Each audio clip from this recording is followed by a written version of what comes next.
Hi friends, బాగున్నారండి? నేను మీ మేరీని. ఈరోజు దొండకాయలు ఫ్రై చేద్దామని కట్ చేస్తూ ఉంటే అన్నీ పండిపోయాయండి. అందుకని చెప్పేసి కూర చేద్దాం అనుకుంటున్నాను. ముందుగా దొండకాయలు రౌండ్గా కట్ చేసుకున్నాను. ఉల్లిపాయలు, పచ్చిమిర్చి, టమాటో ముక్కలు, కరివేపాకు కావాలి. దొండకాయ కూర మాకు తెలియందా అని అనుకోవద్దండి. దొండకాయ చాలా బాగుంటుంది, సింపుల్గా ఉంటుంది. నేను చేసి చూపిస్తాను. నచ్చితే మాత్రం లైక్ చేయండి ఫ్రెండ్స్. ఆయిల్ వేసి పోపు దినుసులు వేసాను. ఇప్పుడు దొండకాయ ముక్కలు వేసుకుందాం. పోపు దినుసులు వేగాక దొండకాయలు నూనెలో బాగా వేగనివ్వాలి. ఉప్పు, పసుపు వేసి మూత పెట్టి మగ్గనివ్వాలి. చిన్న మంట మీద మగ్గితే బాగుంటుంది.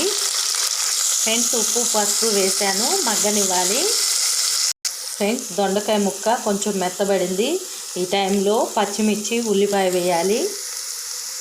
పచ్చిమిర్చి, ఉల్లిపాయ, కరివేపాకు వేసాను. మరి కొంచెం సేపు వేగనిచ్చి టమాటో ముక్కలు వేయాలి. ఈ సమయంలో కొంచెం అల్లం వెల్లుల్లి పేస్ట్ వేసి వేగనివ్వాలి. అల్లం వెల్లుల్లి పేస్ట్ వేగింది. టమాటో ముక్కలు వేద్దాం. మంచి వాసన వస్తుంది. ఈ టమాటో ముక్కలు మగ్గేదాకా వేగనివ్వాలి. తర్వాత కారంని యాడ్ చేసుకోవాలి. టమోటోలు మెత్తబడ్డాయండి. ఇప్పుడు కారం వేసాక కొంచెం వాటర్ వేసుకోవాలి. ఎంతో టేస్టీగా ఉండే దొండకాయ కూర రెడీ అయింది. ఒక్కసారి ట్రై చేయండి, మీకు నచ్చుతుంది. నచ్చితే మాత్రం ఒక లైక్ చేయండి ఫ్రెండ్స్, అలాగే సబ్స్క్రైబ్ చేయండి ఫ్రెండ్స్. దొండకాయ ఈ విధంగా చేశారంటే చాలా బాగుంటుంది. ట్రై చేయండి, మీకు కూడా నచ్చుతుంది. కొత్తిమీర లేదండి నా దగ్గర, వేసుకుంటే సూపర్గా ఉంటుంది. Thank you to all.